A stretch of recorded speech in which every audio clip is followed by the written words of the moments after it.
What if I were to suggest that you play a key role in the awakening world?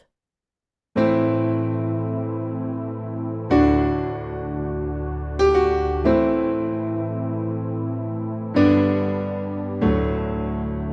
that you are watching this because you have heard the call.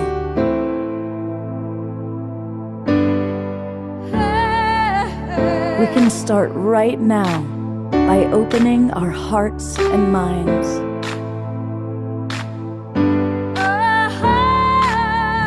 Welcome to the awakening world.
Good evening, everybody. Welcome to the Awakening World. I'm Love Coach Scott Katamas.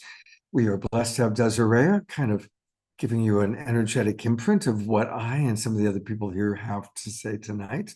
And welcome. And it's going to be a really fun show. We are going to meet a wonderful woman, Julie Viscuso, who's got a bright light and lots to share. And the majority of the show is going to be learning all about a really wonderful organization that I'm very excited about. And what they're doing in the world is so important. And I think you're going to find that it's something that can impact all of us. So it's going to be a big show. We also have Ray Amana joining us a little bit later on in the evening. She'll play a couple of songs, but I really wanted to wake everybody up. Now, most of you know that Omar Shah is our house musical artist. He's still in England. He'll be back a week from tonight. But I thought to get everybody moving and grooving, instead of an Omar Shah song, I'm going to play a Cornflower song because Cornflower gets us up moving and grooving and dancing, well, as only Cornflower can. So this is actually a video from way back in the Saturday Night Alive for the Global Peace Tribe days. But it's my favorite Cornflower song. I think some of you that are old timers will recognize it. And I still invite you to get up and move and groove, even though it's a video. So you're going to see people from, I think about 3 years ago when we had this particular segment. You'll see them dancing. So here we go. Here's Cornflower, and I'll see you on the other side.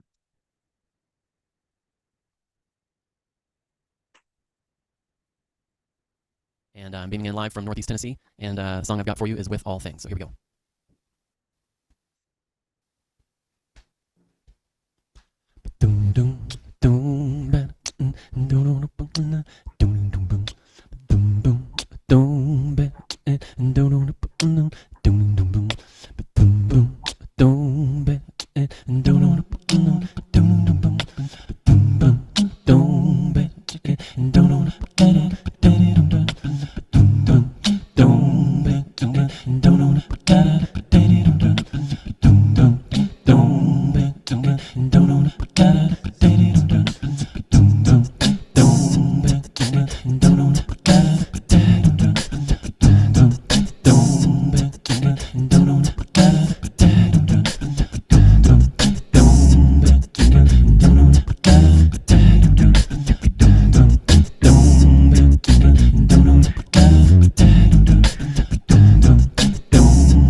flashlight again. Oh, go ahead. With all things I am one. With all things I am one. With all things I am one. With all things I am one. With all things I am one. With all things I am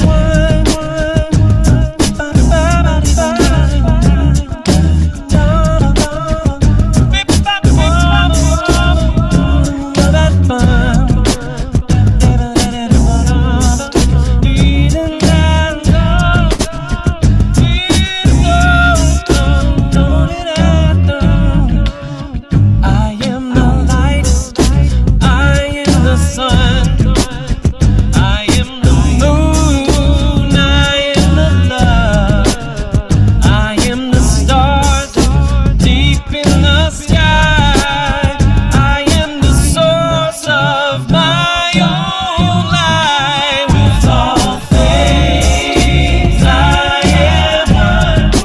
With all things I am one. With all things I am one. With all things I am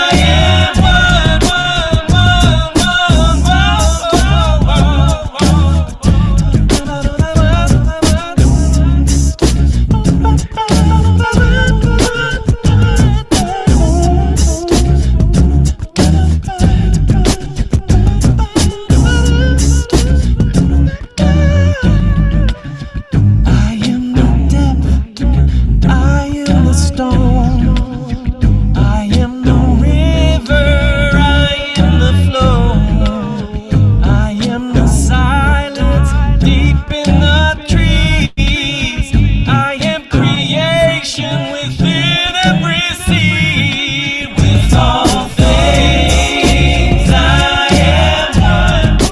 With all things I am one. With all things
With all things I am one.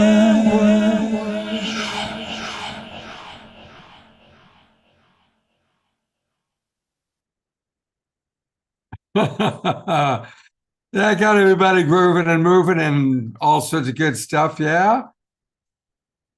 I'm going to go to gallery view for a moment just to see everybody. Most enjoyable musical pieces in the history of their show.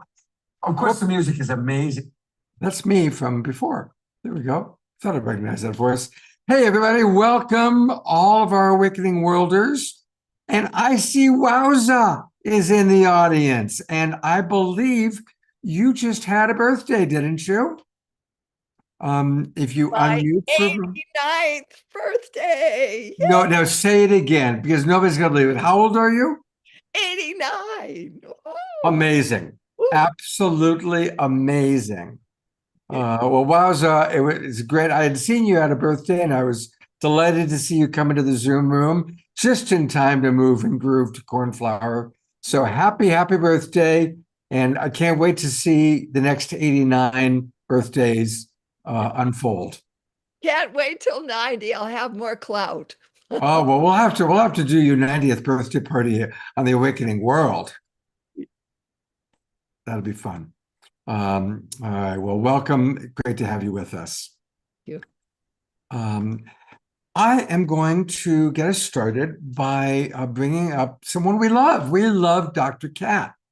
And Dr. Kat has been saying, because, I moved to Grass Valley. I'm actually in Nevada City right now, house sitting and dog sitting for my buddy Jonathan. Turns out that all of our presenters are in Nevada City. And Dr. Kat is going to introduce her girlfriend, Julie, who's going to be our first presenter. So Dr. Kat, take it away. Hello. So all of your presenters are from Nevada City tonight? Isn't that crazy? Wow, that's great. Yeah, it's a Nevada City night. And and I happen to be in Nevada City myself tonight as well. So it's a Nevada City night. Wow, that's great. Yeah. How synchronistic. Okay, so I'm so happy to introduce Julie. So I still remember when I met her. We met at a Kundalini yoga class, and honestly, it was like one of those moments where it was like love at first sight. Right? It was just this. I looked at her, our eyes locked, and I just felt like I had known her forever. It was this deep resonance, and really that moment. I mean, it's just been the best of friends ever since then. And the first thing that struck me about Julie was her big bright smile and those big smiling eyes. And what it made them even more special that day is that in that moment she had these rashes all over her face, these lupus rashes all over her face. And it really moved me because it just didn't even seem to bother her. She was just so full of life, just radiating joy. She was open. She was just radiant, luminous. She's one of the most luminous, radiant souls that I've ever known. And she inspires me daily because she's been faced with one of the biggest challenges that we as humans can face in this lifetime. And that is a life-threatening chronic disease. And she's come out even brighter and more inspiring on the other side. And I'm sure she's going to inspire you all tonight. And my love and my adoration for this woman is boundless. And I'm happy to introduce you to her. Oh, thank you so much, Kat. I love you so much. Yeah, thank you, Kat. Thanks for introducing Julie to us. And Julie, I'm going to just let you share with our audience your story. At whatever point you want to show the trailer, you can. Yeah. That's all up to you. Okay. Well, it's so great to be here with all of you. Thank you so much, Scott, for having me. This is such a treat, such an honor. Well, I have been on quite a spiritual quest. It's been a healing journey, but now that I look back at it, what seemed like a curse and a horrible, horrible thing now I can look at it as one of my greatest teachers. when I was 14, I was diagnosed with an autoimmune condition, and it turned into quite an escapade, quite a troubling situation for a while. It started with arthritis, body pain, hair loss, rashes, all the works, and was really challenging for a really long time. I just kind of followed the flow of what the doctor said. But after some time, I have a really big journaling love. And from really starting to watch the patterns from my journaling, I started to really study myself, really the wisdom of Socrates, to know thyself. And I started to recognize patterns that were starting to create flares and what was creating inflammation in my body. So thankfully, at a young age, I started to really recognize what was creating flares and what was, causing disease and distress in my body, which was stress. And so with studying myself, I started to really notice the things that were making me unhappy and started to really recognize the language in which I was talking to myself. When my body would be going through something horrific, I would be mad at myself. I'd be mad at my body.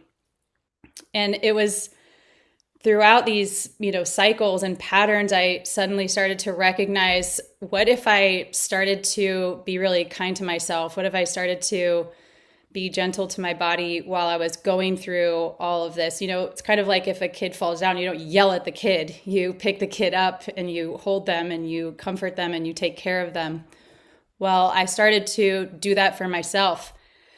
And I started to change the way that I was eating, change the way that I was taking care of myself. And what I really started to put together in all of this was that lupus is your body, it's your immune system, and it's doing what it's supposed to be doing. It's recognizing if you have something wrong, and it goes after it and it tries to fight it and take care of you. But with an autoimmune condition, it just gets a little overexcited and starts to go for what is, the issue, but then it starts to attack healthy tissues, and it starts to attack your body.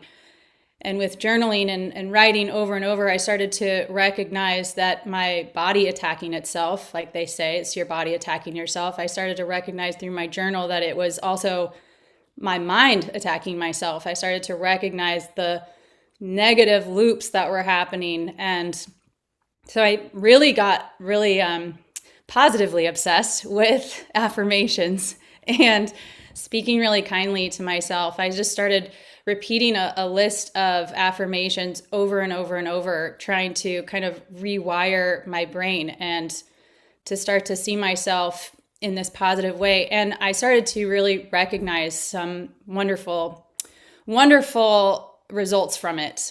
But it was, I just saw something today. I was talking about how it's kind of like we're in a simulation, and it's like a game, like you're playing on the TV.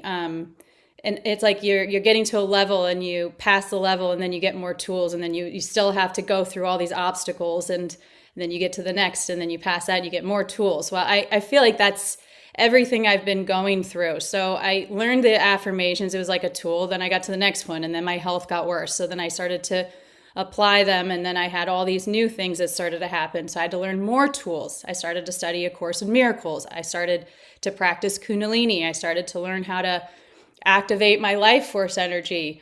And then it got more intense, and then it just kept going. So ultimately in my life, I've had to really learn how to watch my thoughts, and it hasn't changed what I've had to go through. I've had many experiences of losing my hair and rashes, like Kat mentioned, on my face. And that's been where the real practice has come, to have your, hair is such a big part of your identity. Your face is a big part of your identity. How do you still find love for yourself and see the beauty within?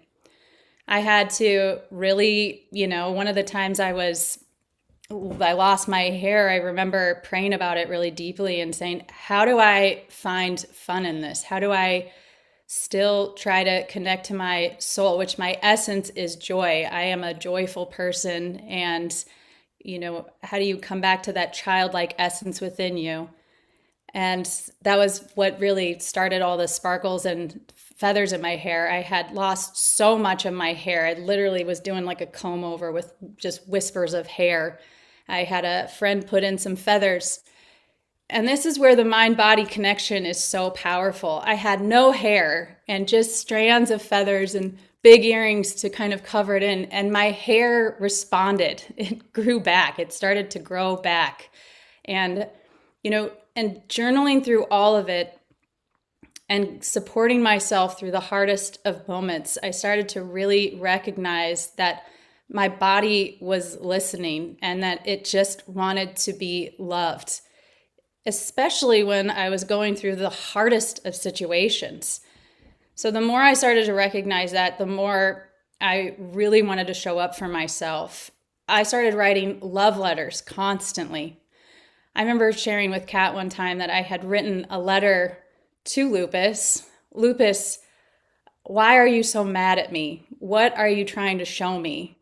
And stream of consciousness, it said, I'm not trying to hurt you. I'm trying to help you and support you as much as I can. And it was just recognizing that we're not against ourselves. There sometimes are things that are just trying to like break us open to find something deeper within ourselves. And that's why I'm saying that Lupus has ended up becoming such a beautiful teacher for me, because I've discovered that I have so much love for myself, and it has allowed me to tap into this wellspring of love, even without the hair, even with the rashes. We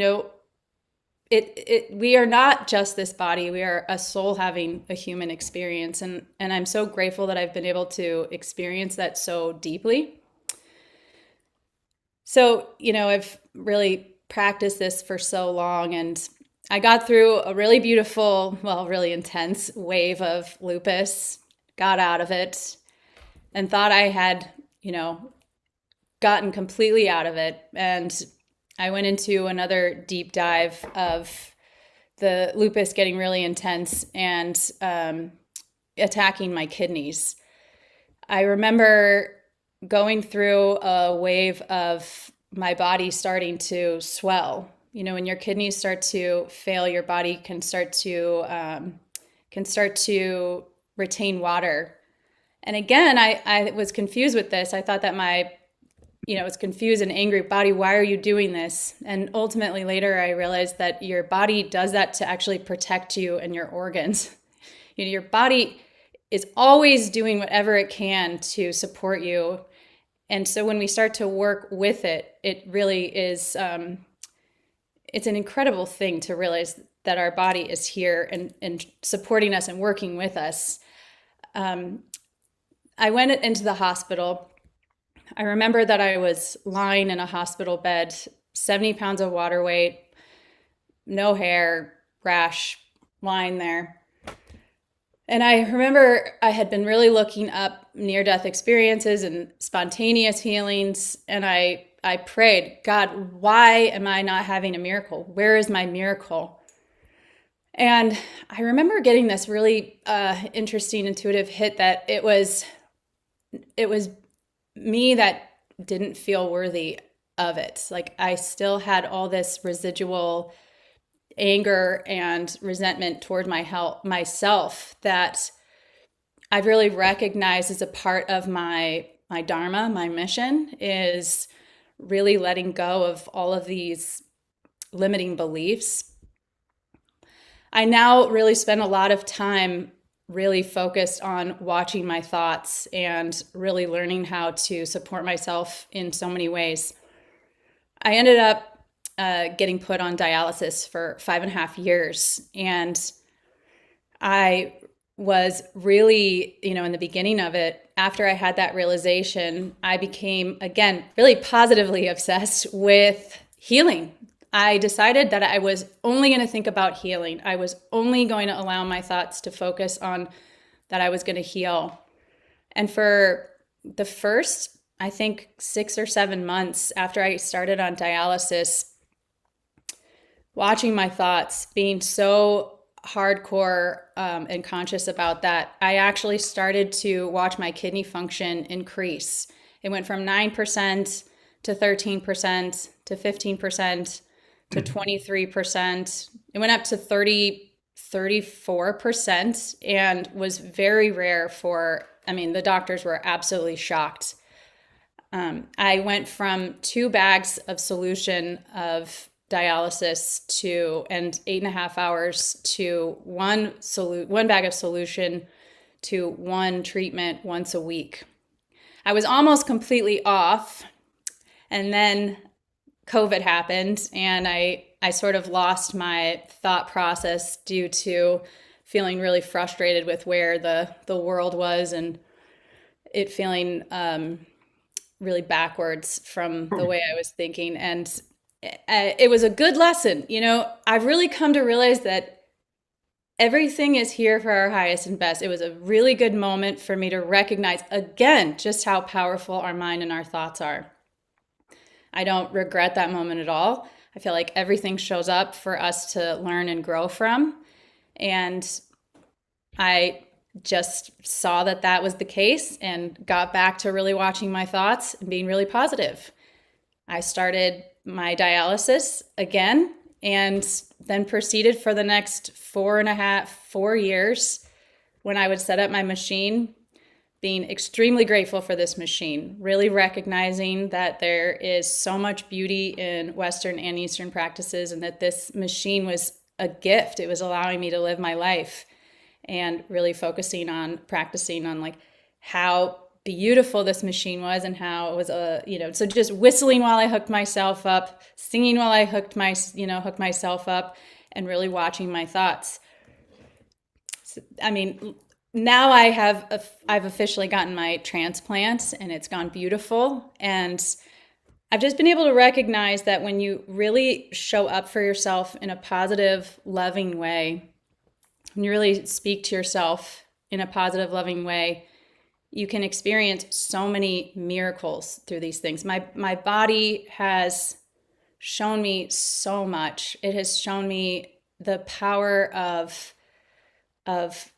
speaking to it in a loving way and watching the response from it. Things could have gone in a much different way. Things could have, none of these things that have happened to me could have gone in the way that they have. And I don't think that I would be as healthy and strong. I mean, I could. I don't know. I can't say that. But I know that from my experience, I'm extremely grateful for the knowledge of mind, body, and mind, body, and soul connection. And what I feel really drawn to now is supporting other people in really paying attention to the way that they speak to themselves. And recognizing, just how we speak to ourselves, how, I teach Kundalini now, and I'll have people tell themselves that they love themselves and that they're so grateful for who they are and all that they've accomplished. And I've really recognized that people are constantly criticizing themselves. They didn't say this right. They didn't do this right. They made a mistake over here, and they just hold on to that. And we really are so incredible. We're amazing, amazing people. And we have so much to love about ourselves. And I really believe that if we took more time to honor and love ourselves and to remember who we really are, that we would experience so many more blessings. My body responded extremely positively to the affirmations. They still do. I noticed my hair grew back, my skin healed, my arthritis went away. I felt stronger. My body healed faster. My body healed really fast from the kidney transplant, and I recently had a hip transplant as well. I mean, I've definitely been through the ringer, and I know that it matters how we are connecting with ourselves. I can't remember his name now, but there's that guy that did the test or the study with water. when you have the jugs or containers of water and you put positive words on them and they create Flamingo. really beautiful, yeah.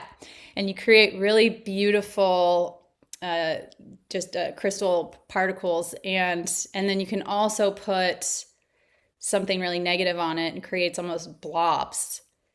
And we are, how many, 75, 85% water. So you can imagine what's happening to us if we're speaking to ourselves negatively.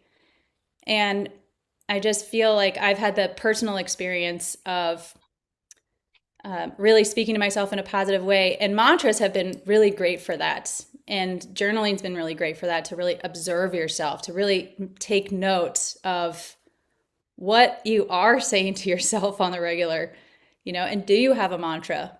One I really love that I say all the time is the Ho'oponopono mantra. I love you. I'm sorry. Please forgive me. Thank you. Covers all of it.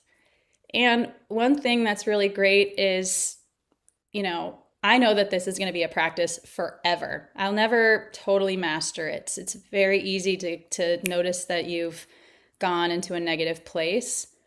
But the great thing is that if you do notice that, just notice it, realize that we're human, and then forgive yourself and just have that as I did it again, and then start again. I think one thing that I really recognize with doing a lot of work with people and myself in general is you notice that it's happening and then you loop. Oh yeah, I did it again. Oh my gosh, I can't believe I thought I had that in control. And then you're just like looping again and looping again. But if we could just acknowledge that it's probably going to happen, we're just going to do that. And then you just maybe giggle about it. Like, I did it again. Probably like, even if we have great balance and we're walking straight all the time, going to stumble on something. It happens, you just get over it and move on. And just realize that this life is such a gift. I have been given so many opportunities to start over. And I just want to love myself and all that I've gone through. And we've all gone through so many things, right? Everybody here, you've gone through many challenges and many, many obstacles, and you've overcome them. And you probably don't give yourself enough credit for it, right? You're probably thinking about something you did wrong last week more than you're thinking about all the stuff that you're doing right. And it's so silly that we do that. But if we started to flip the way that we speak to ourselves, the world starts to mirror that. And I have really experienced some tremendous miracles through the shifting of my thoughts. And again, I give so much credit to having had lupus being the thing that showed me that my body was attacking itself, so that I could see that my mind was attacking itself. So it's kind of a gist of, well, not a gist. I really told you a lot there. Julie, well, first of all, you're very eloquent. Oh, And you're really inspiring our audience. There's a lot of comments that have come in and a couple of questions, actually.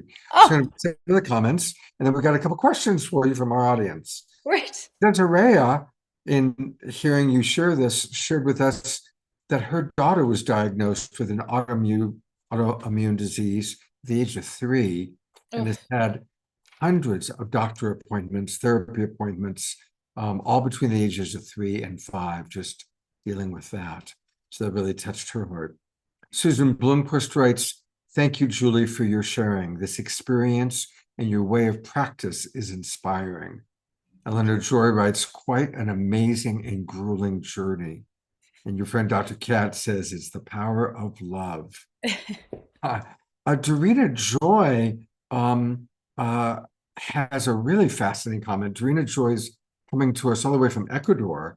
Oh. She writes, "Wow, what a synchronicity, Julie. I have also been living with lupus since I was 14 years old, triggered by nuclear radiation from Chernobyl. And I've been on a similar healing journey as you for 4 decades now. I've lost not only my hair, but almost my life several times. I even wrote a book called Healing Lupus. with hundreds of different modalities that can help manage the many symptoms of it and other autoimmune diseases and syndromes. Amazing. I'm so grateful to hear your story. Thank you very, very much. Thank you So so there's much. an interesting synchronicity. Yeah, that's Um, incredible. it really is, isn't it? And then the question that we have is, oh, well, and Dr. Laura writes, okay, Julie, you have an amazing healing story. All honor to you for continuing to follow your positive healing intuitions. Here's a question. Did you have any heavy metal or mold toxins or parasites? Yes, I that was actually when I first found out that that my kidneys were failing, I had been living in a home that had black mold that I was not told about. So it has been a journey of detoxing. And it is an interesting place I'm in now because when my kidneys started to fail, and I would love if anybody has some tips on this, Kat, I'm sure you will talk to me about this afterwards. I'm in a bit of an interesting place because once I had the kidney transplant, now I'm on anti-rejection meds. And so you have to be really cautious on cleanses and anything that can interfere with those medications. So I'm trying to figure out a fine line of, I'm trying to test out some zeolites right now with pulling all those out and trying to figure out a good time in the morning when I take my anti-rejection meds and at night when I take them, and when I can sneak them in the middle that don't affect that. So it's a lot of figuring things out. I'm really realizing that sweating is going to be a really great tool for me. But I have really realized that parasites, molds, and toxins. I also very strongly believe that it was a particular vaccine with aluminum that was a trigger for the lupus to begin with. So it's a lot of detox and those kind of triggers. Kath from our Zoom room audience is asking, did you change your diet? Yes. That was one of the very first things that I worked on, was working on cleaning up my diet, getting rid of more processed foods. And luckily, Kat is in my life, so she's really good reminders for those. And actually, I didn't really think that gluten was as triggering for me as other people, but I didn't have anything that showed up. I didn't have like the belly that showed or the other symptoms, but it was after a little stint where I was having some extra hospital stays, and I finally kicked the gluten and labs got so much better. So it was happening internally, and it did make a big difference. And organic, crucial. Blessing your food, crucial. Good, clean water, crucial. I go places and people get so annoyed, weirded out, because they'll say like, oh, we've got Hetchy water, or this is super good spring water. Why do you need to get these special bottles of water to bring to our house? And they're not thinking about the faucet or any of the water that's coming through their old pipes. All of that stuff makes a really big difference. So all of it makes a difference. And I have really noticed tremendous shifts in my life from those kinds of things. But yeah, Kat's been a big help with those. Well, I can tell you just briefly, because I know there's other people that have autoimmune conditions here. There's really three things that have to happen in order for autoimmune to express. One is a trigger. So one is a predisposition. Okay. The other is a trigger. So it's your diet, stress, and toxins. And the other is a leaky gut. Yeah, and probiotics. Yeah, a leaky gut. So if you don't, so we can't do anything about the genetic predisposition, but we can do things about the other two.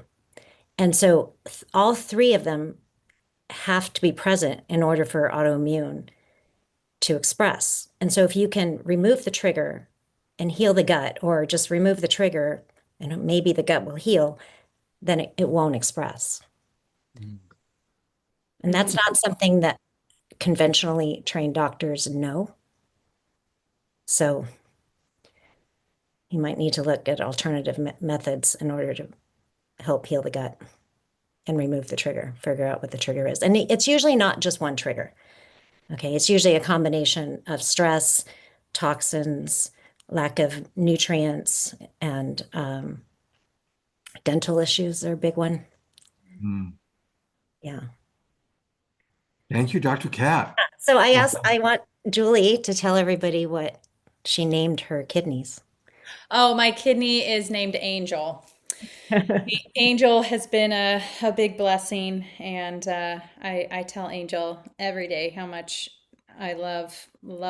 I mean, it's from a male, so I say I love him, but just always that I want Angel to know how much I appreciate him and how much I want him, and that we've got a mission. So, got a mission. Thanks, Dr. Laura is asking 2 more questions, then we got to move on, but she wants to know if you've been getting colonics, and also just doing active breathing and sweating for detox. Yeah, colonics I have not done in a while, but the breathing, yes. Breathing and then sweating, yeah, big part of my daily regime, not regime, I keep saying the wrong word, regimen. Well, so many people are sending beautiful messages. Dia Therese writes, Julie, dear beautiful woman, you speak directly to my mind and my heart. Susan writes, your honesty is so real and your message resonates. Thank you. And a lot of people commented about water and Dr. Emoto's work. Yeah. So, please put into the chat box how people can find you on Instagram. Yeah.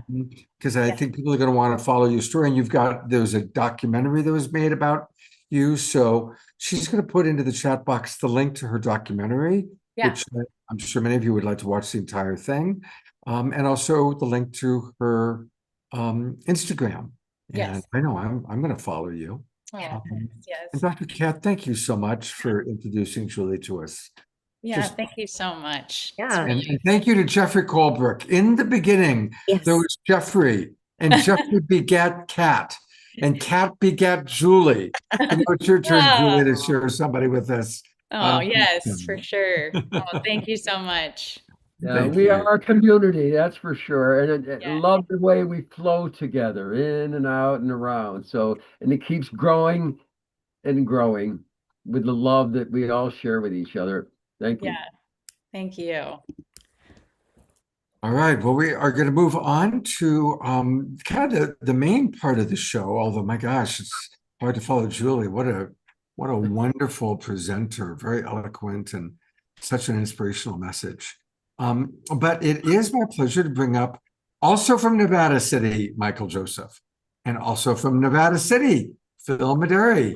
And these 2 guys are the co-founders of a really important organization. And we're going to be learning all about it tonight. I'm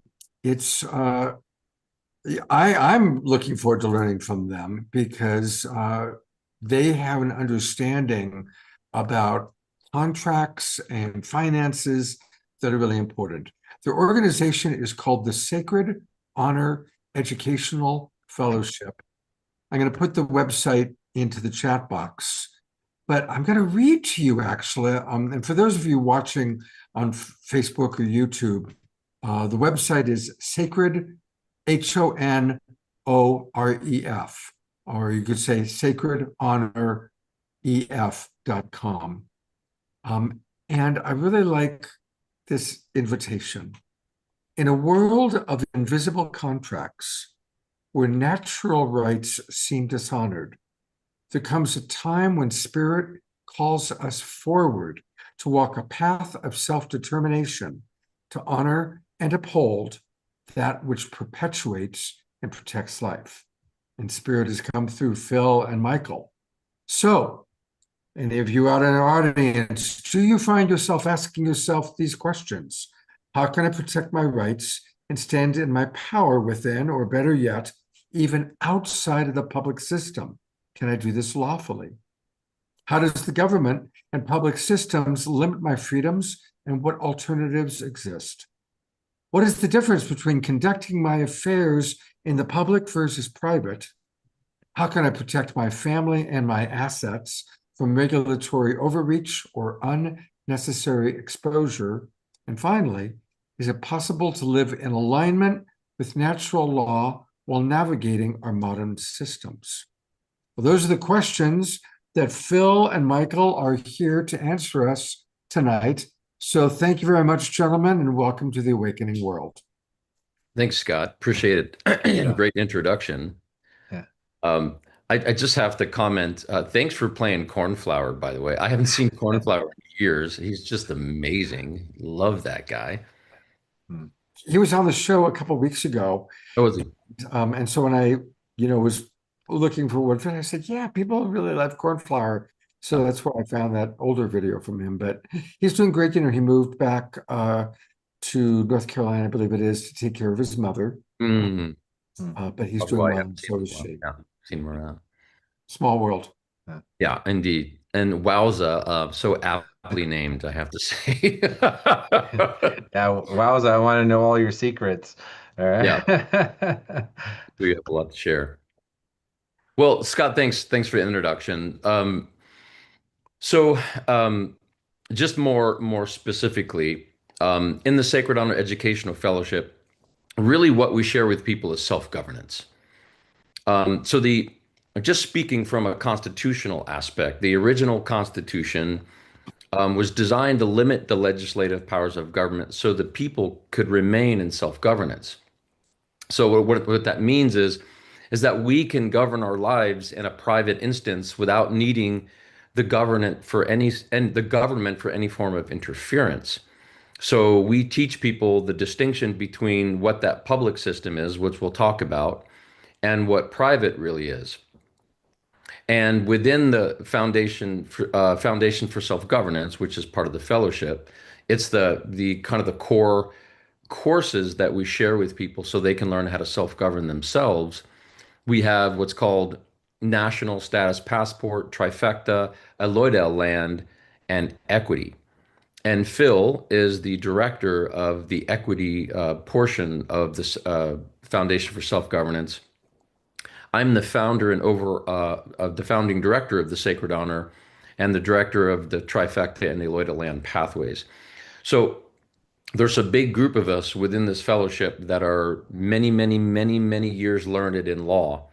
And we've come together under divine providence to put together the Sacred Honor and the Foundation for Self-Governance so we can bring it to the world and share it with people. So, like a lot of you on this call, your heart's driven towards finding our way back to our truth, to being people in community again, being people on the land, finding our way back to things that are natural, right? So a lot of what you're sharing, Julie, is about finding your way back to self-reliance, right? And you realized how powerful you are within yourself, and then everything around you falls into accord, right? So it's not unsimilar to what we share, and we come from the spiritual lens of law. So Phil, I don't know if you want to say a couple of words, and then we could break down a couple of things to create some distinctions. Yeah, absolutely. This is very much a divine spiritual journey to move back into alignment and embodiment with the divine providence of the creator or equity, for instance, is even called, one of the synonyms for equity in the legal dictionary is spirit of the law. So there's this other layer to the justice system, or natural justice, or even the way we deal with each other in fairness and justness. So that's the layer we're getting back to, just like just like the name of this podcast about the awakening. This is the awakening of the justice, the natural justice that exists in the system. And so this process of building this new awakening, this new parallel paradigm shift that we're going through, well, we need to bring natural justice back into the equation, because that's what things are built on. It's the foundation, the bedrock. So all of the natural food, the natural medicine, then even healing with manifestation, as Julie was speaking to. This is all holistic. And so this is just a different facet, a different layer to this movement that we're all partaking in. So that's what we're here to speak to you about today, is how to become in alignment with that spirit, the spirit of the law, the divine connection. And it's exciting stuff. And you know, just to share a little bit on my journey, it's been as much of a spiritual journey of awakening inside as it has been dealing in the system outside, because everything that we do starts here. And so when we master our embodiment of our own spirit and our own connection to spirit, then that can transcend to all of our dealings outside. So one of the things that brought me into wanting to develop the Sacred Honor Educational Fellowship is just witnessing that the world, there's just a disconnect between how people lead their lives and how there's this seemingly oppressive sort of system, or we'll call it a governing body or whatever is controlling that system, seems to be working on this bizarrely oppressive fashion. So because you look at the way people live in the world, the way that our education system has been circumvented. If you look at the history of the education system, just in the United States, most people realize that the Rockefellers created the education system and things changed drastically after the Industrial Revolution, right? So we start looking at those kinds of things and we start realizing that we had been moved in a direction by somebody else's intentions, right? And then you start looking at the deeper side of things and you realize, well, what was the original intention of the organic constitution? I know there's a lot of debate about that. But if you just look at the lawful element of it, it was really designed to keep this oppressive potential, this governing body, which at the time was the crown, from interfering with their natural ability to live naturally and to be people amongst people. There was always something that was oppressing them, so that's where the revolution came from. And then there was this brilliant trust that was developed called the Constitution and the Bill of Rights, which is actually quite exquisite if you take it for a body of work of principles and apply it to your lives. It's beautiful. So what happened to it? And these are the questions I started asking myself. What has happened? How have people been put into a position to where, you know, their properties are being so overly taxed that they're losing their houses. They're losing their properties that they've had in their family for 75 years because they can't pay a $2,000 tax bill. They lose their family legacy. Like, how does that happen? How are these taxes and all these other embedded elements that like tax away the vast majority of what we work so hard for? It doesn't, like, all these questions came to me. And how is it that a governing system can tell somebody's family business that they can stay open or closed? Like during COVID, that happened a lot. A lot of businesses, tens of thousands, hundreds of thousands of businesses got closed down because the county said, you guys are not essential. Well, who says somebody's essential or not? Who gave you authority to tell me whether my family business has the right to open or close? Right? So when you dig into those questions, you start realizing that all of this is built on what we call commerce and contracts. So the system isn't what we think it is. So we just spent years, and by no means are we alone. There's a lot of people that have been going down this rabbit hole for a long time, and I definitely stand on the shoulders of some amazing giants and legends that have been unpacking this for the past 40 and 50 years. So bless their beautiful, courageous souls for bringing this information forward. So we can spend a couple of minutes kind of unpacking a little bit of the history, and then just talk about the solutions that we bring forward.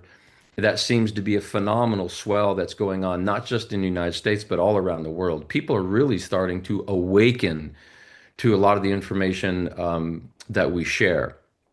So You want to share a little bit, Phil, and then I was going to go back and kind of talk about the 14th Amendment and kind of break down some historical stuff. Yeah, yeah. And so there's a program in the system to essentially siphon off our productivity and our creativity. And it's the largest Ponzi scheme that's ever been created. And we're going to talk more about how that happened in a minute.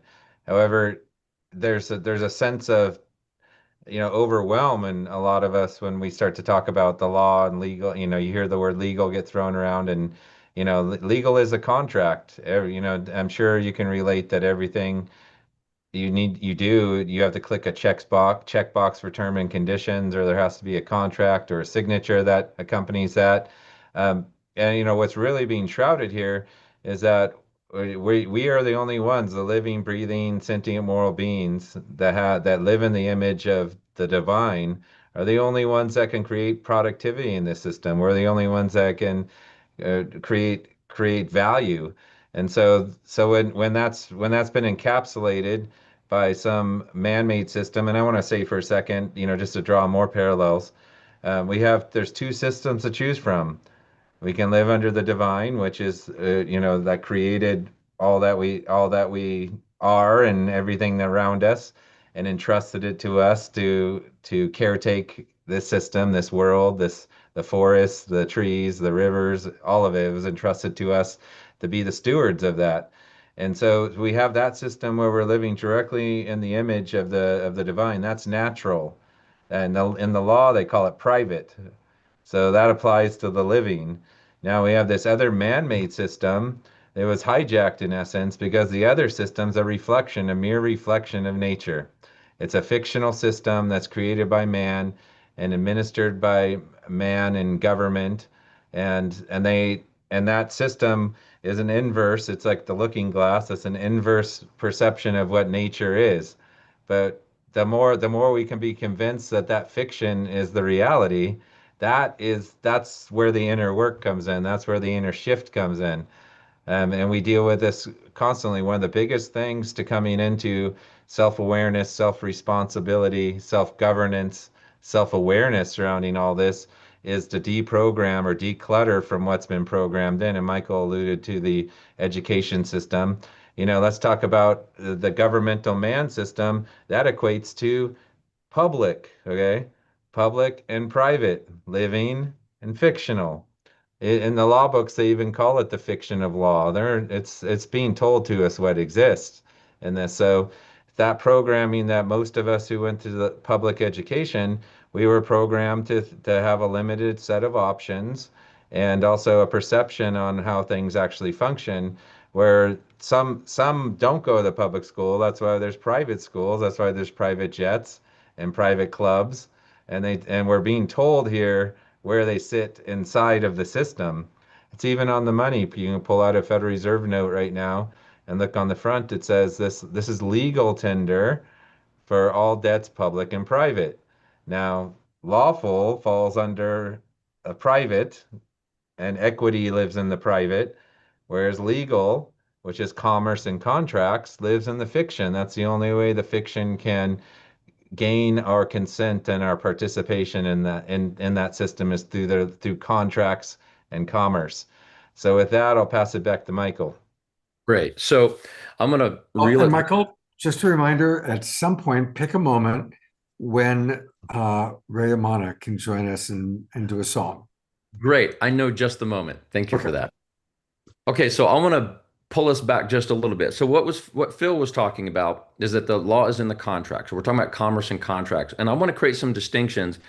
And some of this stuff, I see some of the comments in there. Some of you have been tracking these things for years. Bless you. That's amazing. Some of this will make a lot of sense to you. Some of this might leave some people head scratching, and that's great. It's a good place to be. So I want to talk about how the law is in the contract. So going a little bit deeper about that is if Phil and I decided we wanted to get into an agreement and we draft the agreement and even we put our own terminologies and our own definitions of words, well, that's considered the law. And that means that there's nothing outside of that that can make it wrong or illegitimate that contract. Not the courts, not my mom. Nobody can do that, because that's the agreement that two sentient, creative, divine beings put into creation, so long as I'm not infringing upon somebody else's natural rights. Okay? So let me give you an example of how definitions are so important, and it'll help start creating distinctions. So if you look at the Bill of Rights, it has language of people rights, natural, and the definitions are defined in what's called the Webster's Dictionary of 1828.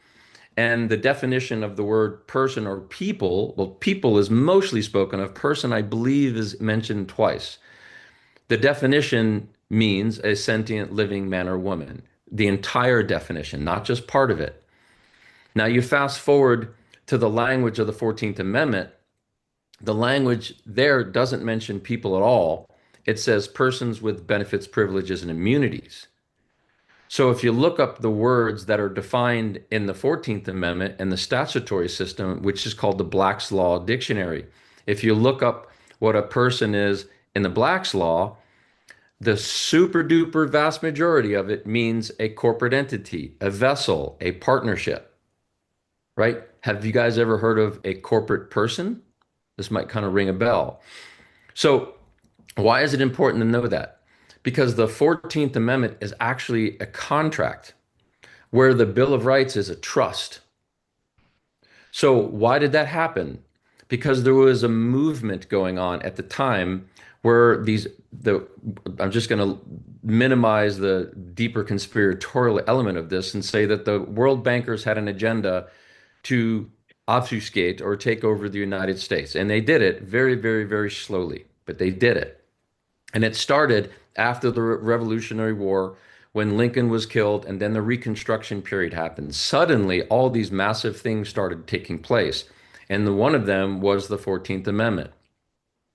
So you fast forward to 1872, there was something that was put into action called the Organic Act.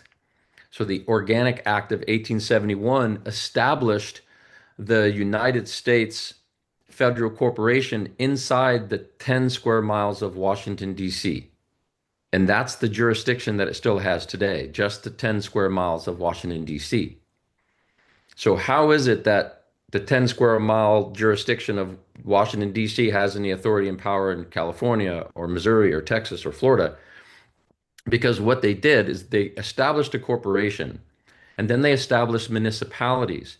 So the republic, the California State Republic, Texas State Republic, Missouri State Republic, and on, they went from those natural states into municipalities as the state of California, the state of Missouri, the state of Texas. They're fictional municipalities that are owned by the corporate United States, and they're all contractually obligated. That's separate and different than the constitutional republics of each one of these particular states. It's a head scratcher, but that's actually what it is. It exists today. It hasn't changed since those timelines. So to understand what I was just sharing, you start getting there's suddenly a distinction between the United States Federal Corporation and United States of America, the Republic. So you can look up a code in the statutory system under definitions, and some of this can just be like deep stuff, but you can literally look it up. It's 28 USC 3002 subsection 15. And you scroll down to the definition and it says United States is a federal corporation. It doesn't say anything about United States of America, the Republic, because they're not the same. So what they did in a lot of very clever ways, I say they, that corporate body, they got us into their jurisdiction. Each contract is its own jurisdiction. So if Phil and I got into a contract, that's considered a lawful jurisdiction. They created a corporate entity, and they created all these contractual obligations to get us into their rules. And that happens with birth certificate, citizenship as a 14th Amendment U.S. citizen, driver's license, social security cards, on and on and on. You name it. There's endless amounts of contracts where we're accepting benefits from that corporate entity. Now it binds us into all their statutory rules. So that's the public system that Phil and I are talking about. And the distinction there is what is natural law. It's constitutional law. It's what we call the divine jurisdiction. And when we don't intertwine with that, we're actually acting naturally. Now, what we share with people is how you can build your life in that private side where you're not leaking away your wealth through all these different levels of unrepresented taxations and putting your life's legacy and hard work and wealth into a position where it can be confiscated, right? Really important to get this. So, but it doesn't mean that you cannot navigate your life in that public arena, or what I call public ledger. We just teach you how to do it with more power and more authority where you're not putting yourself in jeopardy. So those are like really super clear distinctions. I want to fast forward just a little bit to 1913. At this point, I'm sure pretty much everyone knows that the Federal Reserve is not a governing bank. It's a private trust that's owned by private families. They've never been audited because it's private affair and nobody can impede upon those contracts. So it doesn't get audited.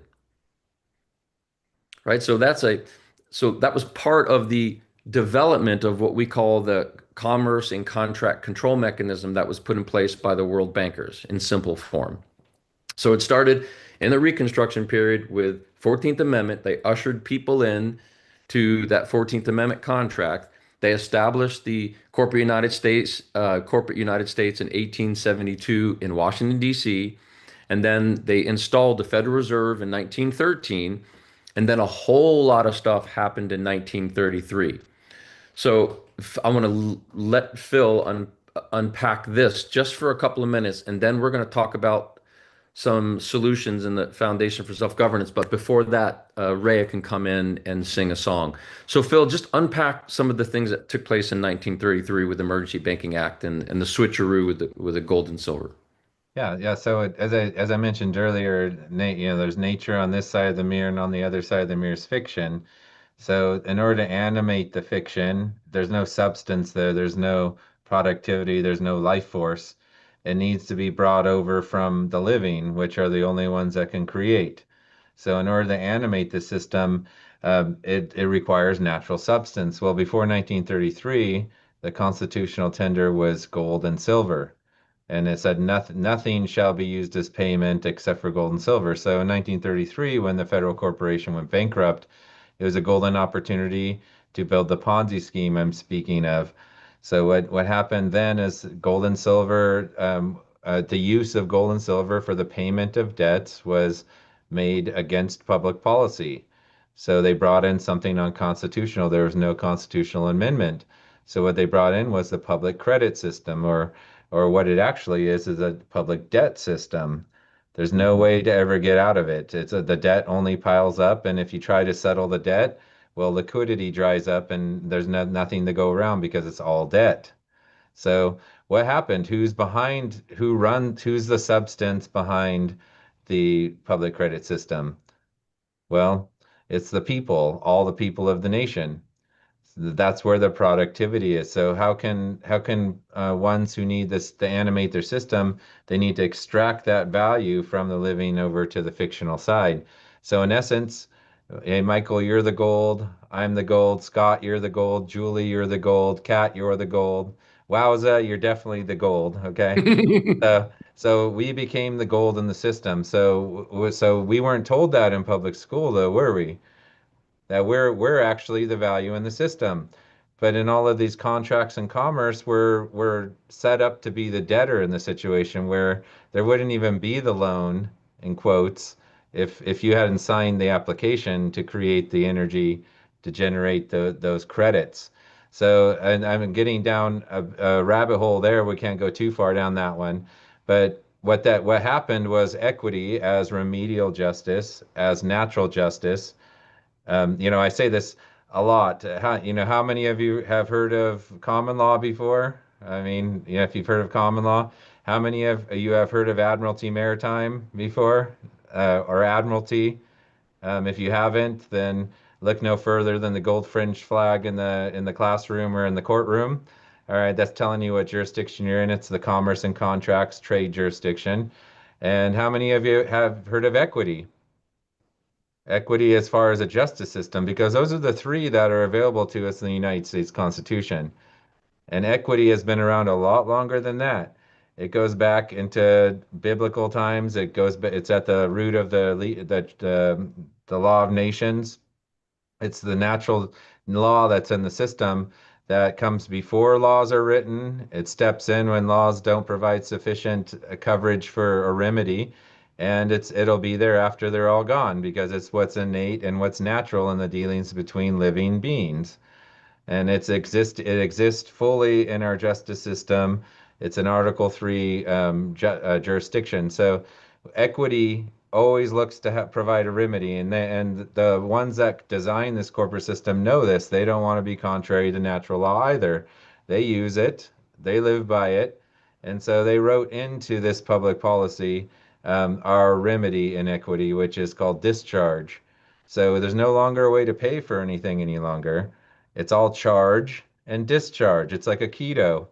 There's a charge that comes at you, and you can redirect that back for discharge, as you are the true value in the system. And this is the switch that happens internally, is realizing who we really are, and realizing the power that we embody. And believe me, the system that's taking this life force I heard the other day that the Federal Reserve booked a $65 billion profit off of all the people of the nation last year. There's 50 private shareholders to that trust. So $65 billion, and it's probably even more than that. I mean, they get the accurate figures, but just to give you an idea, there's a few amount of people that are profiting off of everything. And how many bills do you have coming in your mailbox? How much stresses are involved in your day-to-day life trying to get through it and manage everything? This is a product of the system that's been put in front of us. But there's another way. We don't have to go fight in the system either. We can go to peace in ourselves, and we can just leave. And that's what we're here to talk about. Leaving and moving into private, building your affairs there. And you know what the law tells us? That we have the right to be left alone in the private, because we're not concerning that public system in our private affairs. And guess what? If they come knocking or try to concern themselves in our private affairs, it says in black and white, even in the Black's Law Dictionary, equity will interfere. Equity will stop that from happening. And it's remedial justice, natural justice, and ideal justice. Those are all synonyms. So this is a new concept, and most of you likely haven't heard of it before. But this is the way people are left alone. And as Michael's talking about the trust, building your trust and in the private, having the tool to settle any claims that come against your good name. That's what we're here speaking on, because if you're the value in the system, we have a power that we weren't made aware of, and that's what we're here to speak to today. Yeah. So you want to just go ahead and let Rhea? Yeah, I just want to. Okay. I'm going to read a couple comments from our audience. And great comments. Dia Therese writes, let's remember Foster and Kimberly Gamble's Thrive 1 and 2. Yes, friends of years mine. ago. By the way. And she writes also, Phil and Michael, you are great assets for all of us. So grateful to have you on the Global Peace Trail. Kath writes, there's so much to what you're talking about. This is very exciting. Diara writes, this goes right along with self-love. And many, many, many other comments, which maybe you can read, while Rhea Mana is blessing us with her musical offering. And so I'm delighted to have our dear friend, Rhea Mana, straight from the Shift Network. She had her Shift class tonight. So Shift class has been a great success, by the way. Congratulations, Rhea. Really proud of you. Thank you so much, Scott. And this is a topic so dear to my heart, because here is my beloved Michael Joseph. So I am very intimately acquainted with the subject.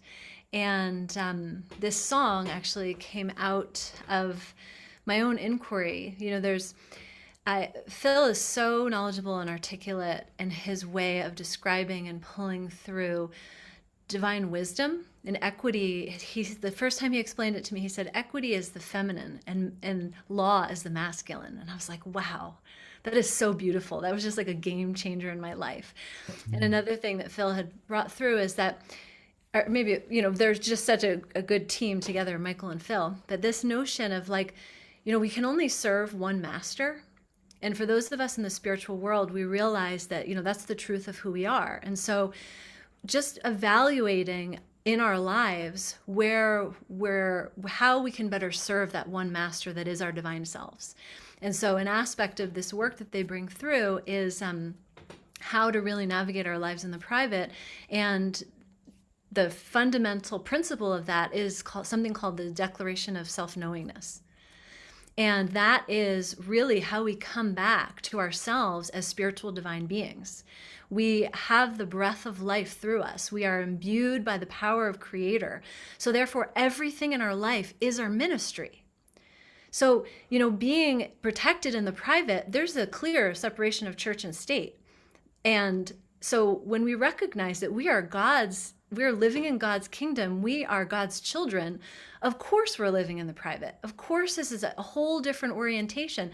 And then if all of our life is our ministry, of course Spirit is happy, is thrilled to support us in our ministry. So it also can help rewire the brain in some aspects of scarcity. And so this song that I wrote is, you know, for me and the work that I do, singing to the earth and connecting with ourselves as divine beings, like I felt like there was an intersection of this work where it's this recognition of the restoration of ourselves as a divine temple, and then our voice is an outcropping of that.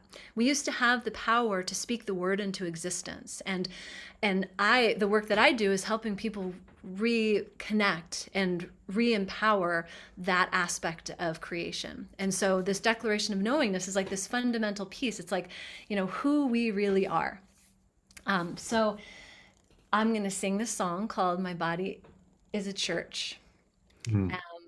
And speaking to this concept of self-knowingness. Who are we truly? And then we're not fighting against any system. Then we're just living inspired from within. Hopefully you can hear me okay. It's okay? Very good. All right. My body is a church, my heart the living altar. Actually, I need to open this instead, sorry.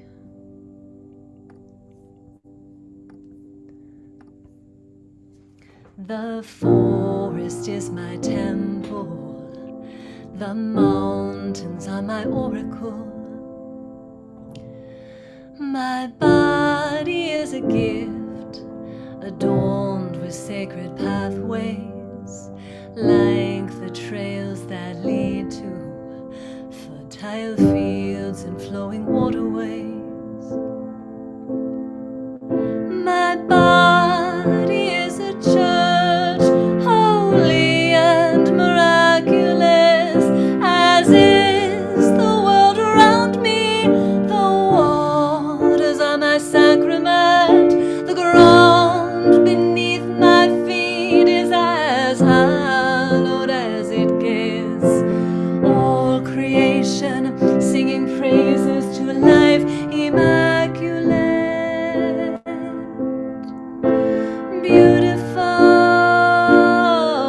oh beautiful, this blessed life I call my own. Beautiful, oh beautiful, this holy ground I stand upon.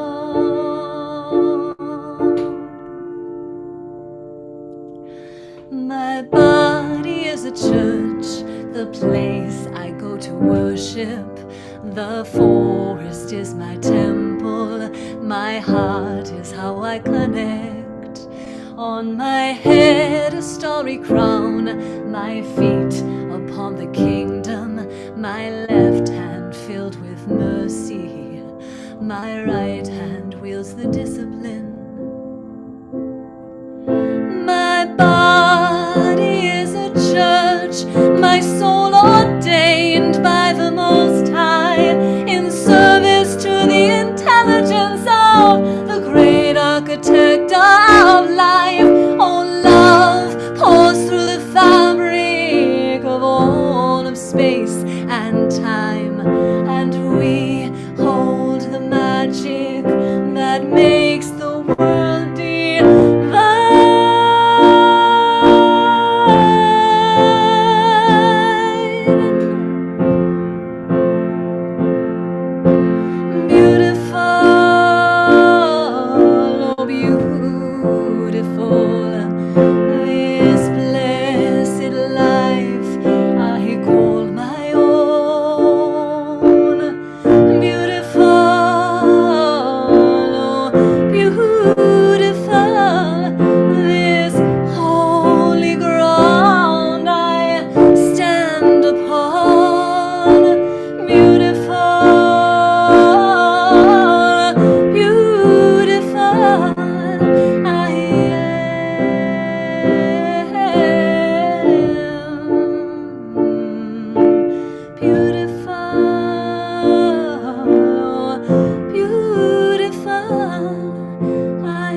Wow.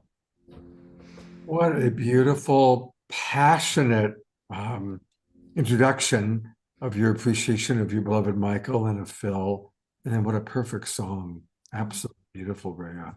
Thank you so much. And so much of what like Phil speaks to in equity is the importance of knowing who you are and standing on your square. And like, you know, it's so much about intention, where we come from with what we do. And for me, in terms of anchoring New Earth energy, it's about knowing who we are, knowing where we come from, and so that all of our actions are inspired out of that original divine cause. And so, you know, then we have a different system, we have a different world when we come from that inner place. So I'm honored to share that song in the context of this beautiful work these gentlemen do. Oh, Amazing. And I want people to know about Rhea's website. It's her name, Rhea Manna, REYAMANNA.com. And that's where you can learn all about her classes. She even is offering a free gift. So make sure you put in your name and email address, which I've done multiple times because she's been on. You have a lot of gifts, Scott. I have a lot of gifts. Well, the gift is you being on the show. And she's going to close the show out tonight with a final song. So we'll see a little bit more of Rhea Manna at the end of the show. And thank you so much, my dear. Thank you. Guys, so you get a chance to see the questions that have come to you in the chat box. Yeah, I'm tracking some of those, and I'd like to take a couple of minutes to talk about the Foundation for Self-Governance and as the solution, so some of you can lean into it if you're inspired. And then we'll get into some questions. I want to leave maybe a good 10, 12 minutes for questions or something like that before Rhea comes back in. I think that's perfect. Is that reasonable? Okay, cool.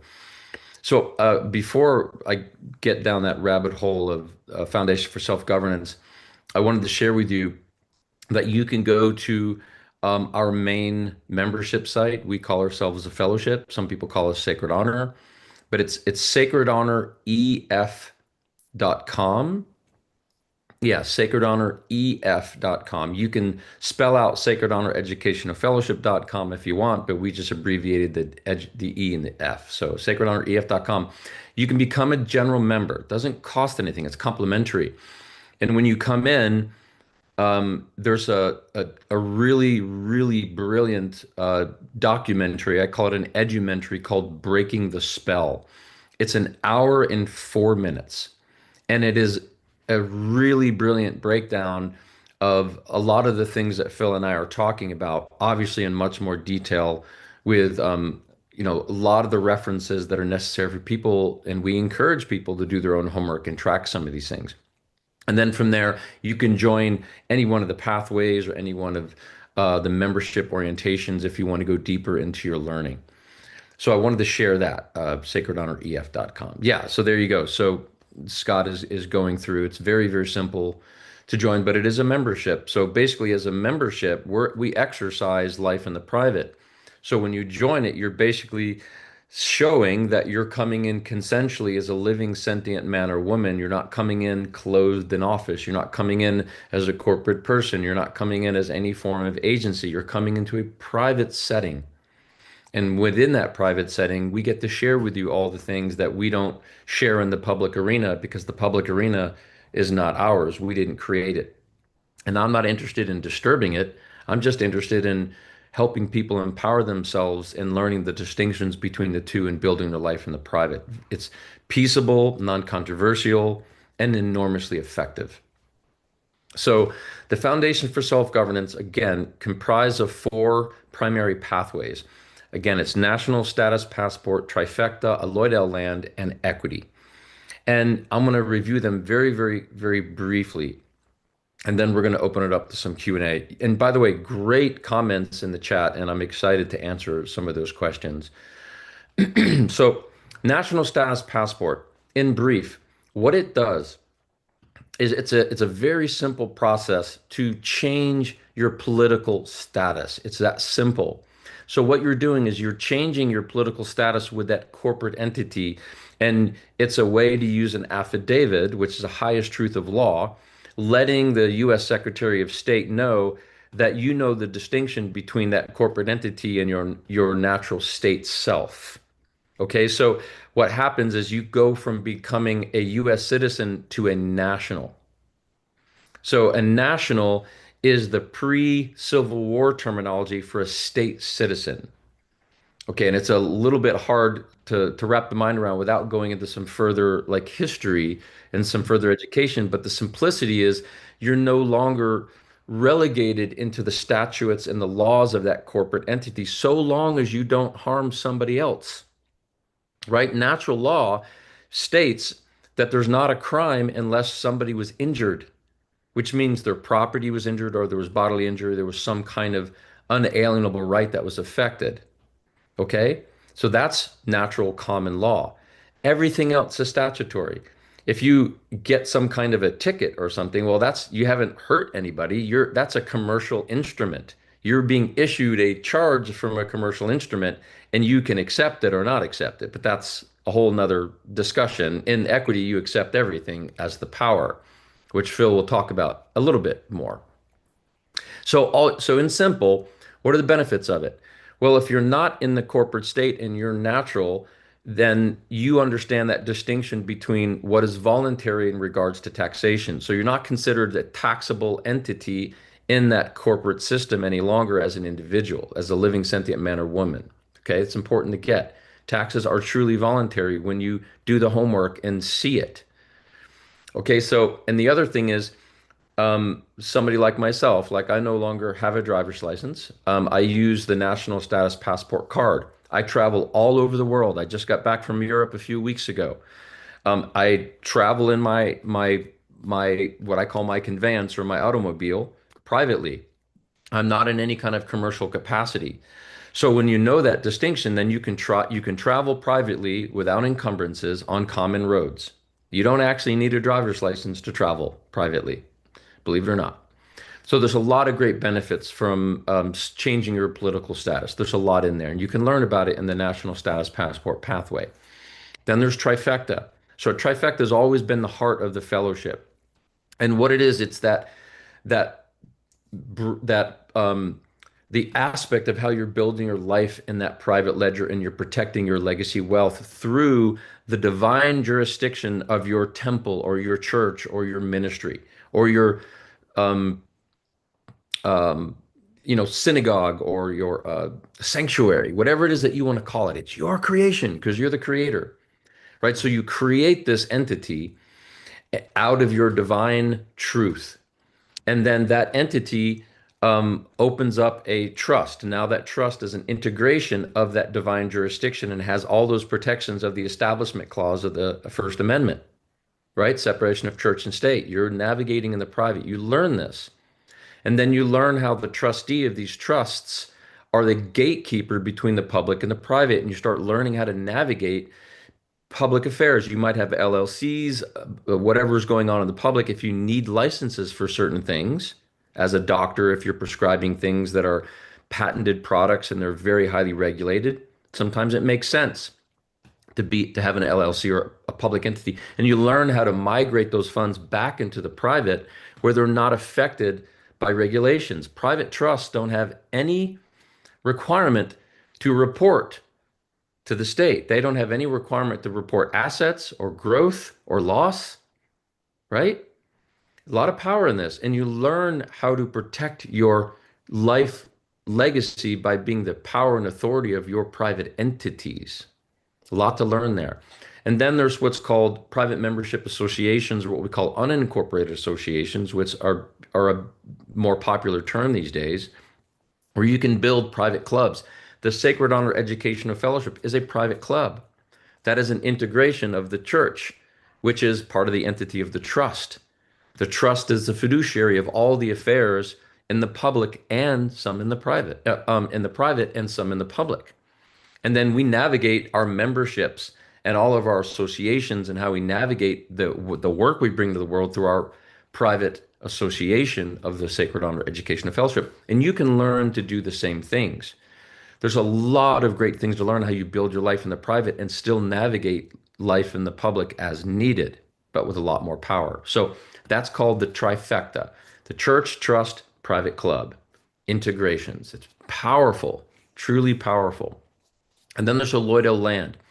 So in simple, a Lloyd-O land, what's built in a Lloyd-O land is basically being a true freeholder on your own land and property.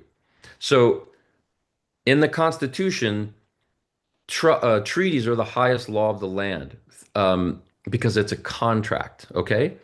And the Paris Peace Treaty, which was what ended the Revolutionary War, these land patents were created and put into place prior to the ratification of the Constitution. So if you look back at the laws historically, and we show all this, we share all this with you as you're learning, how you can pull forth a land patent where a land patent is designed to not be in the commercial side of things. It's designed to be in the private, and it holds what's called superior title to the commercial deeds, superior title to real estate.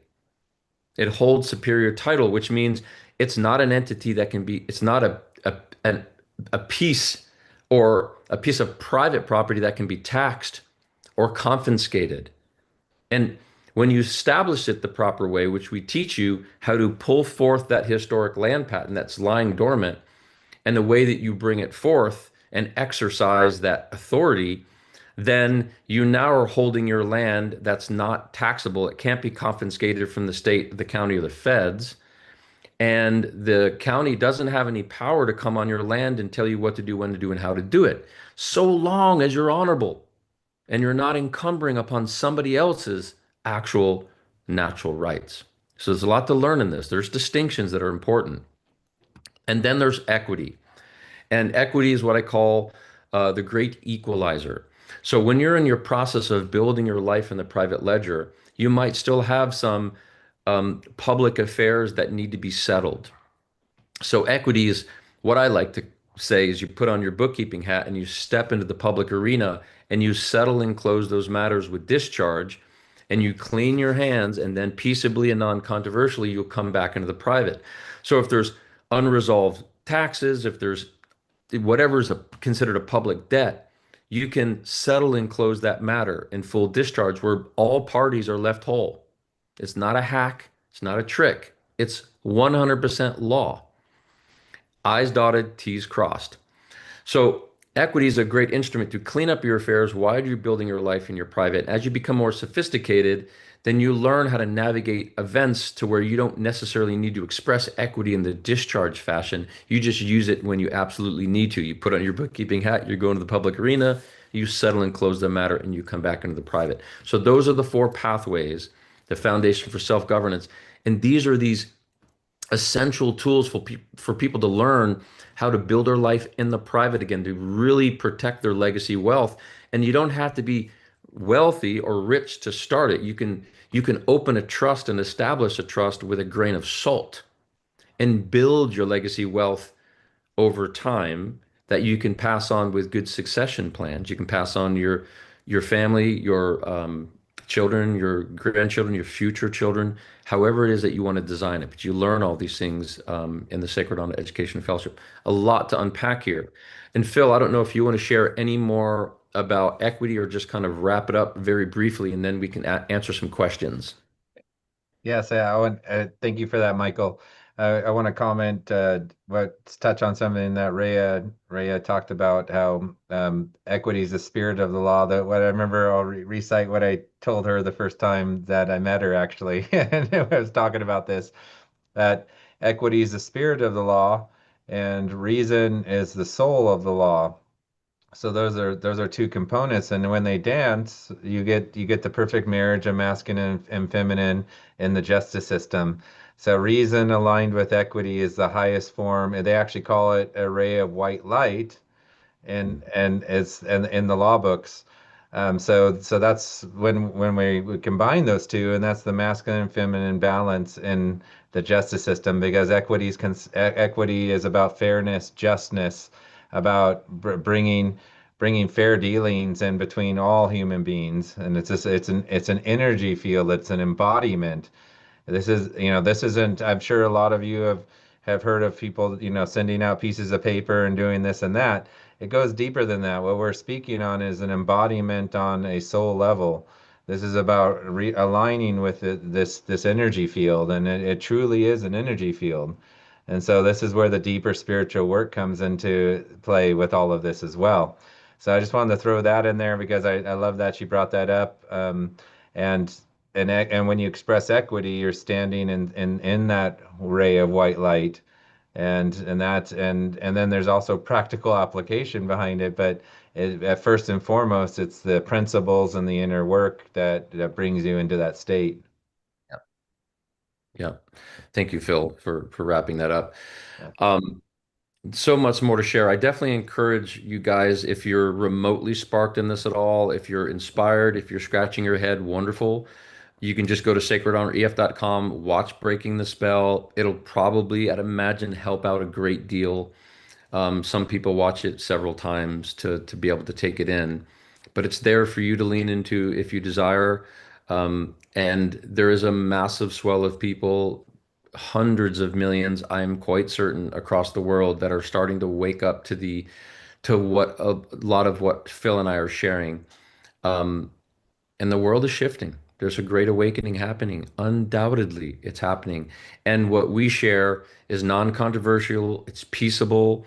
We're not into lawfare and arguing or trying to make anybody wrong. That system is its system. And we can't find our way to salvation through the lens of being a victim.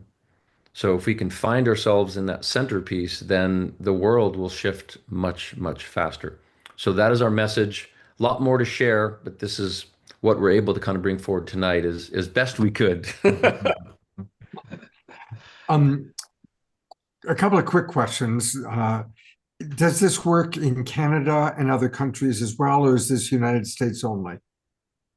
Yeah, that's a super great question. Trust law is recognized internationally through the Hague Convention of 1984-85. So yes, the trifecta is recognized all over the world. Status is very much restricted to the United States, even though it has its own application across the world. We just haven't been able to study all those yet. Allodial land is specifically in the United States, even though there's similar treaties around the world, and we're studying those and bringing them forward. Equity, by all means, is expressed throughout the world. And Phil, you might want to share on that just briefly. Yeah, absolutely. So equity, if you look at the any common law system or civil law system, Napoleonic law, it's also called, all of it has the same roots of origin, and you can find equity at the bedrock of either of those systems, which makes up about 150 nations worldwide. And beyond that, this is natural law, as I mentioned, the law of nations, which regulates all the dealings of all the nations in the world, is founded on natural justice as well. And the equity remedy that we specifically use is applicable in any nation that's a member of the IMF or using any kind of the commercial law.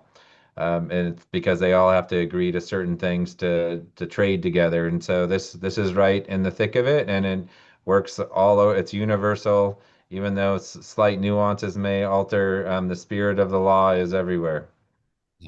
Wow. Quick, Okay. quick. And another question.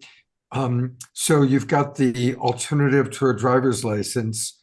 What happens if you're pulled over by the highway patrol? In simple form, when you go through the process properly, then what is issued in the record based on the card you have, this is your new political status, it has a do not detain code in the system. So in simple form, you just give them, and we have hundreds of videos of members that show this, where they're in a car and they get pulled over and they turn the camera on, and they go, oh, it's my first time, I'm a little nervous. And they give them the passport card. And just a moment or two later, they come back and they say, everything's fine. And then they drive off. Wow. We had one member last year say, I got pulled over 5 times and I drove away without a ticket or any harassment, without a driver's license. Wow. Wow. Okay. A lot of people are appreciating you very, very much. So I'm just trying to see if there's any other major questions. What about GESARA and NESARA? Is that something you can briefly talk about? I'm so glad that you guys are familiar with that. I'm gonna let Phil speak on that for a minute, and I might offer my thoughts on it, maybe on the tail end, not to take too much. Well, I want to take a couple questions and put them together because there's digital currencies been brought up and things like that. Well, if it's no matter what the window dressing or the medium of exchange is, it's what it's based on fundamentally. And when it comes down to it, there has to be substance backing whatever's being used. And so, if the substance shifts, the great thing about equity is it's malleable, and it's concurrent. It's called concurrent equity, where it provides remedy no matter what happens in the system. Because if an inequity is created, as Michael mentioned, this is the great equalizer in the scales. We've all seen Lady Justice withholding the scales. Well, equity is there to equalize and to balance, and it doesn't mean anybody loses out. So I don't want to go down the rabbit hole of speaking of those two per se. I just want to share that's the fundamental aspect of the system, because there's a lot of talk of different things going on. But that's also where the trifecta comes in, because if you have to manage your affairs in some kind of public digital situation, you can do it through entities and navigate it in a different way with a mindful approach. So we're, until something happens, it's speculation. So we deal in what the reality of the situation, and until something changes, that's where we're at. Yeah, so I don't lean into NESARA and GESARA. I don't personally, because the way that we lead our lives, it's not something that we necessarily need to lean onto. And I'd rather be self-reliant than to think that something outside of us is going to be our savior. Really, I think that's a big lesson for all of us. Is for so long we've relied upon leaders and politicians and presidents and all these outside entities from us to be our saviors, when the truth of the matter is it's the people. And I don't really necessarily trust NESARA and GESARA. I'm not saying they are or aren't. I just don't trust it, because what we exercise actually works and functions. And I happen to know that behind the scenes, there's new bank structures being put into place that are not part of the Federal Reserve banking system. There's a lot going on behind the scenes that don't necessarily have to do with NESARA and GESARA, and maybe somehow they are. I'm not sure. But that's the best I can answer in just a quick blurred. And the piggyback on that, that's why we're speaking to you today, is to encourage self-governance, because unless we're ready to self-govern, unless each one of us fully embraces this and embodies it, there's going to be some other ruler out there if you can't self-govern, you're going to be governed by somebody. And that's because if you're not ready to embrace that divine authority, then there's going to be a middleman in there, someone else to administer your affairs because you're not ready to. And so that's why we're here to encourage this inside of each one of us. That's the real reason. So somebody's mentioning digital ID, the real ID. You don't need a digital ID as it's coming forward. You don't need the real ID. I'm living proof. I don't have one. I've traveled all over the world. You don't need it. I opt out of those eye scans and those big scanning machines every single time I'm going through airports. I don't care where I am in the world. I opt out, and I don't have any issues. So it's just a matter of knowing the truth and standing in your authority without being belligerent. You don't have to be mad about it or argue. You just stand in your truth. And I want to bring up the IRS thing about voluntary taxing system. Well, to touch on what Michael has said, everything's either voluntary or mandatory. And in order for it to be mandatory, you've had to consent to it in some way, whether that be implied or expressed, which means it can be by your conduct, whether or not you consent to it. And so when we understand that we have the power of our consent and when what we enter into and what we choose to volunteer into, because that's the distinction there is, in essence, everything is voluntary unless you injure someone or their rights, their personal body, their property, or their rights. Everything else under natural law is voluntary. So what we teach is discretion and being able to navigate that system to be able to have your consent be in alignment with your intent and your mind, body, and spirit. And when you have that dialed in, you start to realize that, just as Michael's saying, all these things we think we don't have a choice concerning, well, if there's no contract involved, it's all voluntary. So it's up to you. It's up to our will is everything, and our intent is very, very important. Yes, indeed. Great questions. Any more? Bring forward. I think the last one I'll ask, and you guys are fantastic. Thank you so much for what you're doing. A question from Dr. Laura.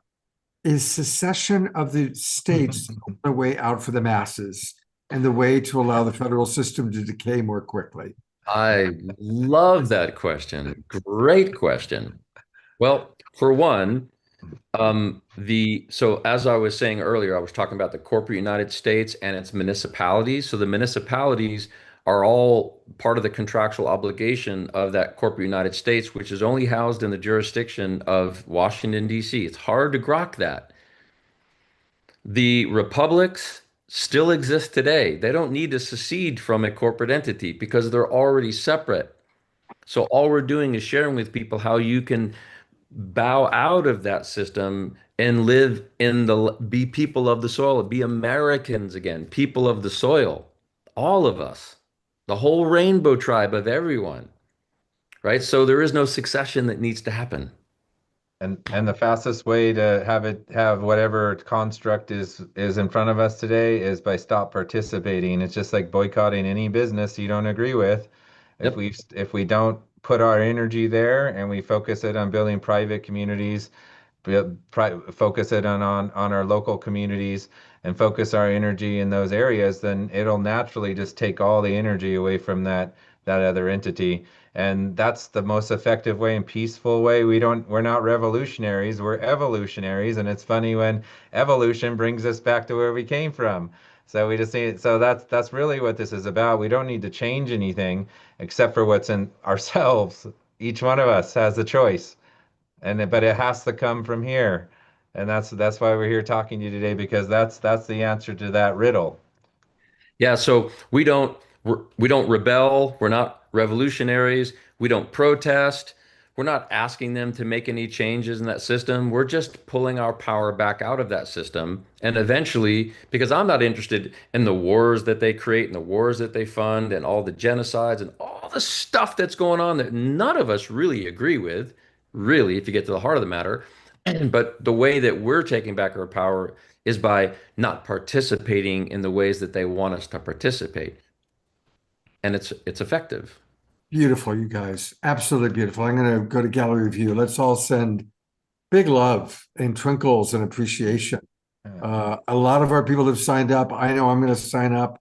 Well, I already have signed up, but I'm going to watch the video and I want to take the next steps. God bless you guys so much. Thank you. Thank you very, very much. Yeah. Thanks, Scott. And I'm going to bring up Julie too for one more moment, because Julie, you certainly were a wonderful source of inspiration Thank as you well. so much. So kind of interesting how it all came together. So thank you. Yeah, you guys were great. Thank you so much. Thank you. Likewise. Thank you for sharing. Just powerful. Yeah.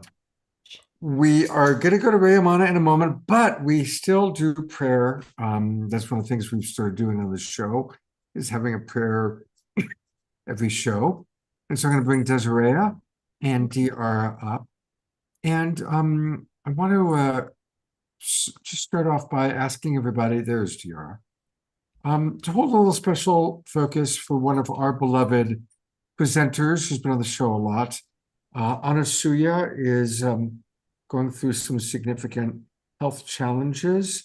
She sent an email today to some of us asking us to put her into our prayers. So as we're doing other prayer tonight, I just want to acknowledge our beloved Anasuya, who we love very much on this show. And with that, I'm going to turn it over to the dynamic duo. Thank you, Scott. I really appreciate that. And thank you to all the presenters tonight. I love the message of just self-love, self-empowering, and the healing that brings each and every single one of us. So bringing in that healing for those that we love, I just ask you to take a nice big breath in through your nose, out through your mouth. Bringing in that self-love as well so that we can do that healing within us. Feeling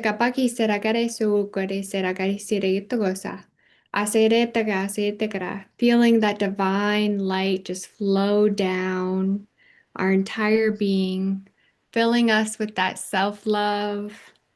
In any healing that we need at this time.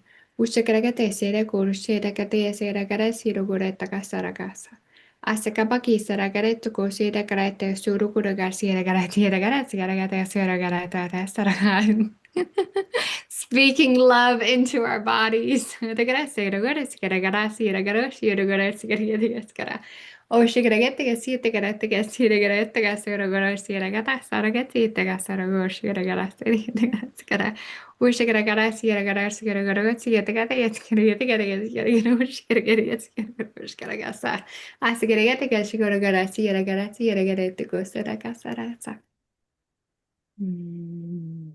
So beautiful, so beautiful. And just as we claim self-love, we also do claim that sovereignty, that divine authority over self. As evolutionary leaders, we redefine the social contracts. We redefine the social agreements. We step out of conformity and go in peace as we change the world from the inside out. And we bless all those who are struggling, who are caught in between the systems, in between the worlds. We pray for the health of the bodies of ourselves and those that we love. And we know that abundance is here in all form. And we give great thanks for the brave ones here speaking the truth, stepping out, showing and guiding the way.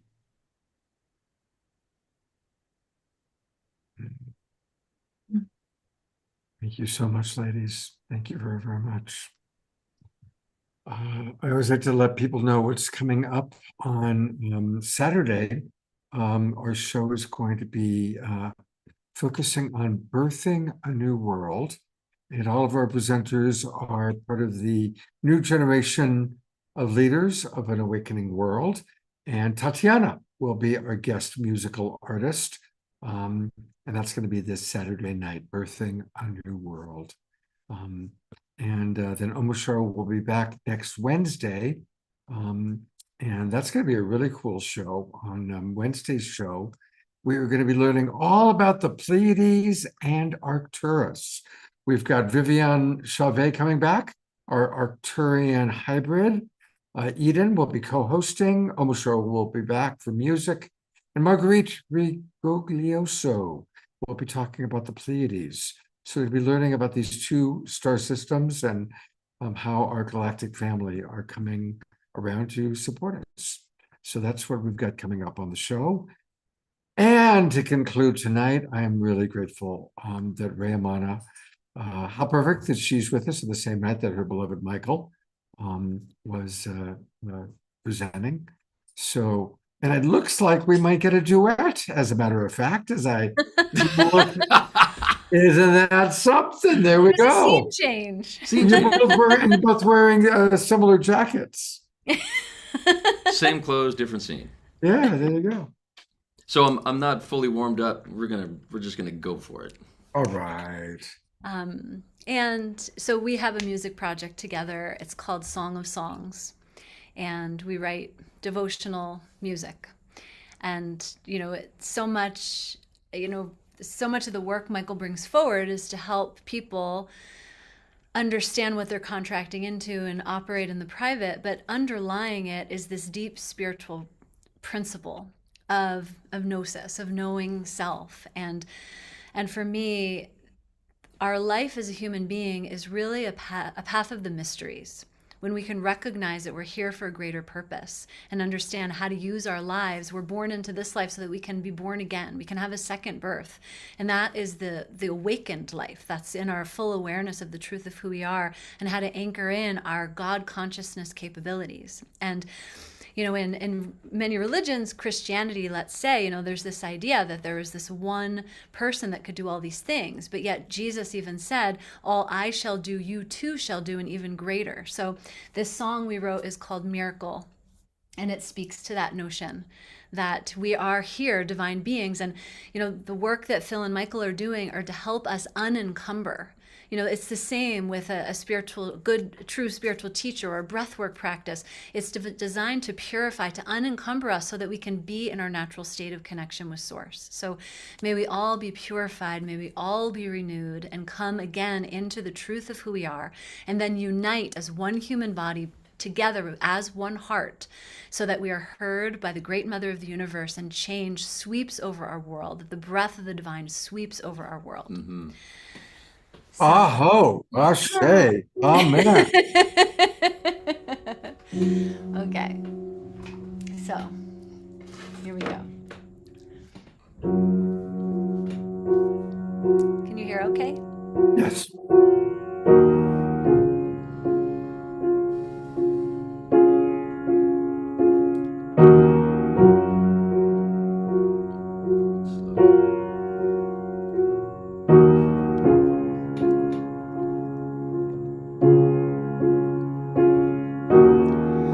Isn't it time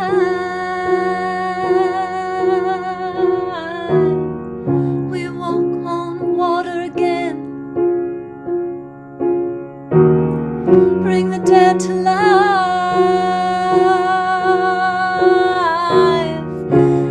and command the wind. Isn't it time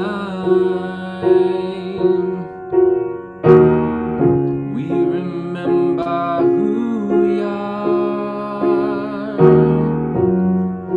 Born of our Mother Earth and born of the stars, a miracle,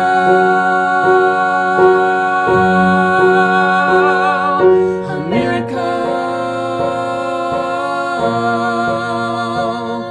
a miracle. That's who we are.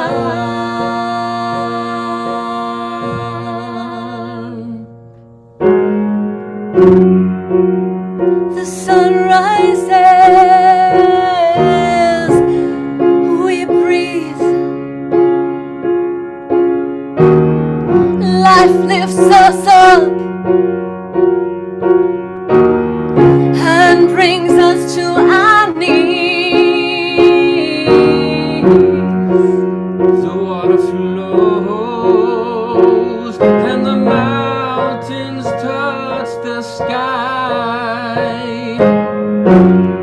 the beauty of it all.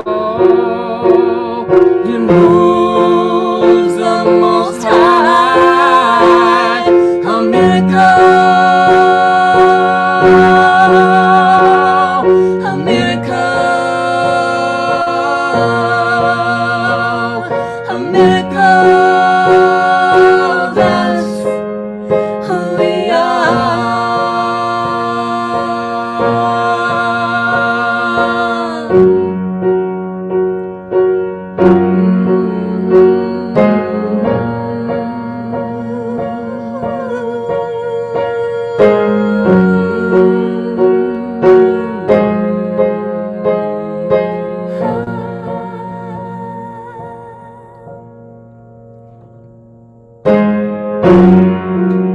from deep within her, truth comes on like a storm, waking what lies dormant. I want this with you. We command the elements, and our body and our lives, calling all of us back home. It's time for us to rise. A miracle, a miracle, a miracle. That's who we are. A miracle.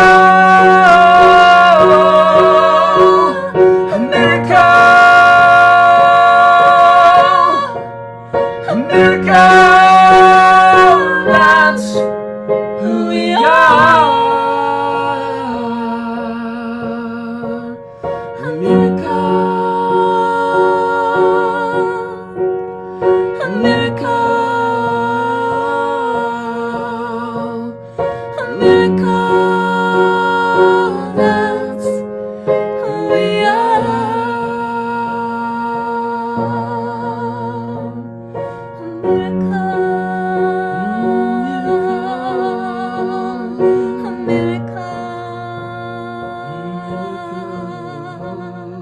a miracle. That's who we are.